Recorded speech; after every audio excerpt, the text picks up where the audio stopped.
closer look at the crypto industry. The agency published its first list of 8 government-wide priorities Wednesday, including researching cryptocurrency's use in cybercrime. Meanwhile, South Africa is looking into ways to regulate crypto following 2 major scams this year. According to the country's financial regulator, a structure is expected to be put in place in 3 to 6 months.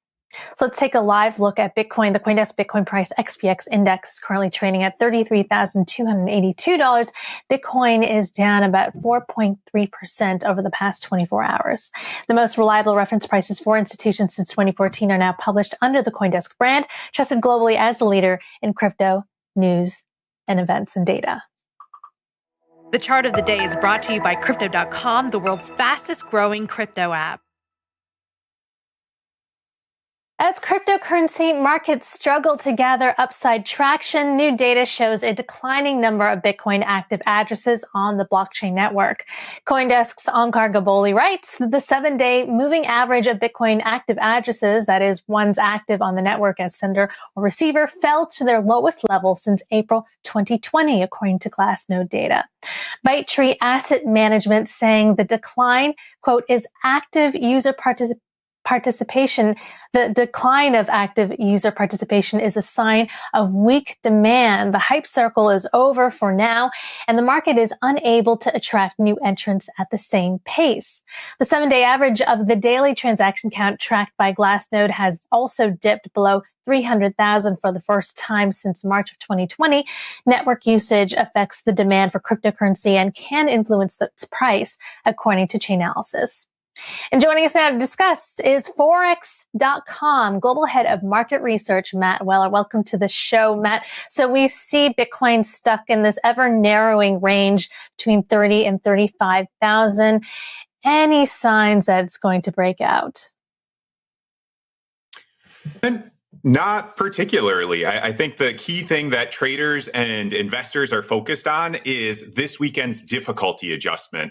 As many of your regular viewers no doubt know, we are in the midst of a pretty dramatic, maybe even the most dramatic change in terms of the Bitcoin network that we've seen in history, in at least a decade, from China, the essential Bitcoin ban that is now actually being enforced. We're realizing what's been FUD for an extended period of time, and that's a big disruption in the network. And I think traders and investors are really sitting on the sidelines and waiting until they have more clarity on how that's playing out before committing too strongly in any one direction. So a common question I get is, if the crypto markets are down, is now the time to buy? And if so, who's buying? Well, eventually, I think we're going to see some of the long-term hodlers, the die-hard believers, start to recognize the Bitcoin price, which is, of course, down 80% from its previous record highs just a couple of months ago. So that's the floor on prices, if you will. Those are the buyers of last resort. But to really rocket off and retest those highs or even hit new highs this year, we're going to need to see more participation both institutions and I think retail in markets. So here's the two parties that we need to see jump in, push us to nice. So I believe we have a chart on this, and perhaps you can explain to us what we're seeing, who's selling and who's holding.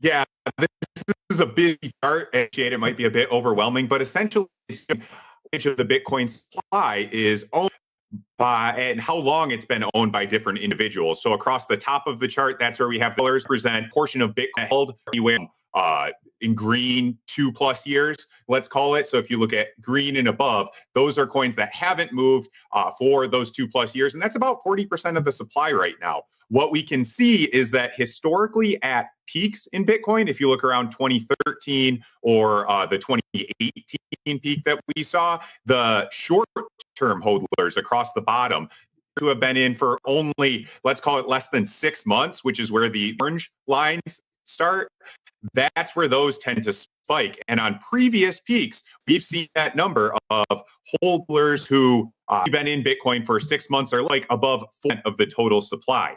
So far this cycle, we've only seen that number get up to about 35%. So that's not to say that we haven't seen the market maturing. Maybe we won't go back to revisit those levels where we've seen previous highs. But I think the brief historical record we have on Bitcoin suggests that the peak so far this cycle has not been the same type of euphoria, short-term, speculative trading that we often have seen at peaks in the past. And to me, that suggests that with this China situation, with some of the environmental concerns, these are things that may have delayed the potential blow-off peak top for this cycle. And that's something that could be a bullish factor as we move through the rest of this year and maybe even into next year as well.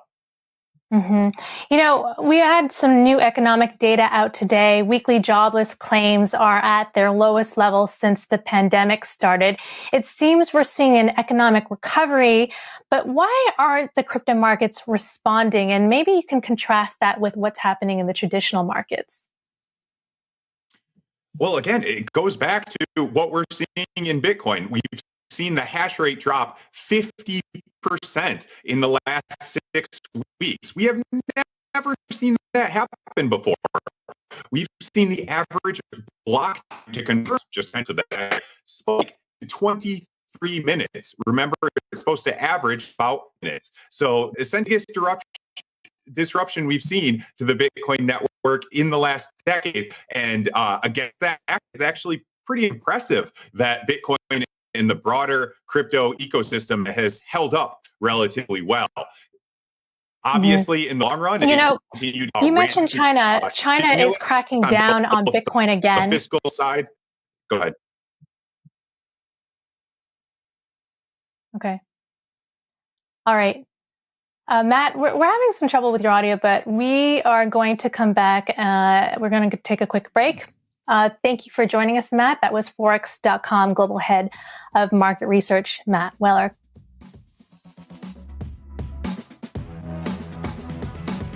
CoinDesk Indexes, the market standard for crypto assets since 2014. Our trusted data powers billions in publicly traded funds. CoinDesk Indexes are the standard used by institutions, and they're the key for investors looking to understand and access crypto markets. As the company that launched the world's first ever Bitcoin ETF, we at Purpose chose the CoinDesk Bitcoin Price Index, the XBX, to price our assets. CoinDesk Indexes enabled the early adopters to build crypto investment vehicles, and they're already trusted by a new generation of global investors.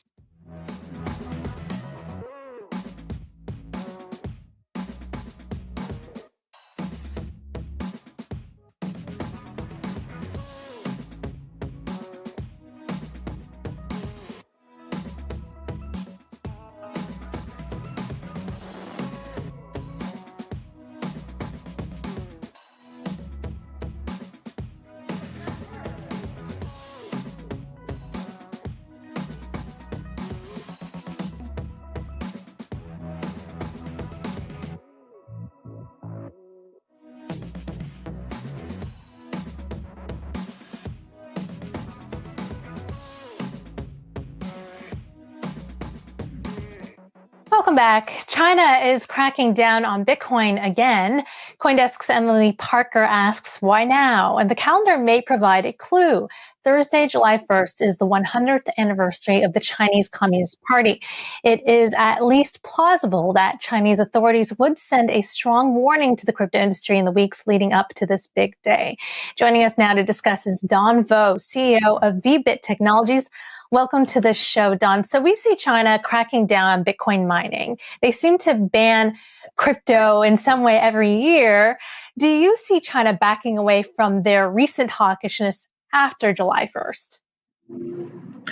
I see that that might definitely be a possibility because if they really go on a full banning mode of crypto mining and cryptocurrency altogether, they are making a mistake.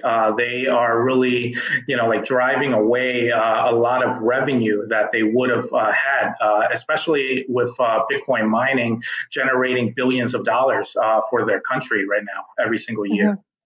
Well, the Bitcoin hash rate is down, meaning the computational power that keeps the Bitcoin network running has declined, and that has benefited many miners because there's less competition and more profit to be spread around, right? Is that what you're seeing?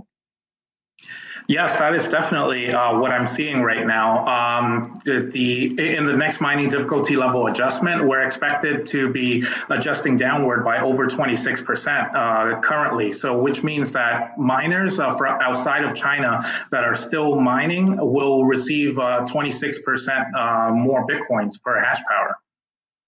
Interesting. Also catching word that MicroStrategy CEO Michael Saylor reportedly will be reconvening the Bitcoin Mining Council that he formed. Are you part of these talks by any chance? I am actually a part of that Bitcoin Mining Council. So he has a talk tonight. Do you have any idea of what will be discussed? So I don't really have an idea of what will be discussed right now, but I will be a part of the meeting tonight. Okay. So energy consumption in and of itself isn't a bad thing. It's actually a good thing. It's related to greater productivity, wealth, et cetera. But what the concern is how much carbon emissions result from large amounts of energy being consumed, right? And so that's the whole goal, is to make sure that it's clean and friendly. So what is driving you guys toward that goal? Well, actually, right now, all of our data centers are using some form of green energy. Like our data center in Montana is already 100% hydroelectric. The main goal of this Bitcoin Mining Council is just to have publicly published data from mines all around the world to show people that Bitcoin mining as an industry, in fact, is already using a large amount of green energy. Even in China, there are large amounts of hydroelectric power that is currently being used. Of course, there are some, like coal-powered plants, but that's not really, like avoidable, especially if you consider the amount of energy being used to, support regular fiat currency. A large amount of that is also using energy that is not green, but for Bitcoin mining as a whole right now, the majority of the energy consumption is already green, and it's also increasing job creation for infrastructure creation. Mm-hmm. Well, I will counter that with at least in China, when at their peak, that coal and natural coal, as well as other energy, not so clean and friendly energy, has also been a secondary or third use to power the Bitcoin network, to mine there. But how can investing in Bitcoin clean energy resources within Bitcoin be utilized in ways such as cutting down taxes? And I think you've mentioned that before, correct? Yes. So as far as cutting down on taxes, it's because it's a business expense running a Bitcoin mining business. So Bitcoin mining is generally seen as a business. Nobody really does it as a hobby, right? Everybody does it for a profit, which in the US, that would be viewed as a business venture. And when you're investing in different types of infrastructure, including building new infrastructure to generate green electricity, or buying more mining rigs, that is seen as a tax-deductible expense. So when firms go out and spend more money to build up solar farms, it is an additional tax expense for them, especially with the current green energy tax credits in the US. That is even a bigger benefit and a boost to the bottom line. All right. Very cool. Don, thanks for joining us, and appreciate you coming onto the show. Thank you. Have a great day. Thanks for having me. You too. That was VBit Technology CEO Don Vo. That's it for All About Bitcoin. I'm your host, Christine Lee. Join us tomorrow morning at 9 a.m. Eastern Time for First Mover, your first look at the day's global crypto news headlines. You're watching CoinDesk TV.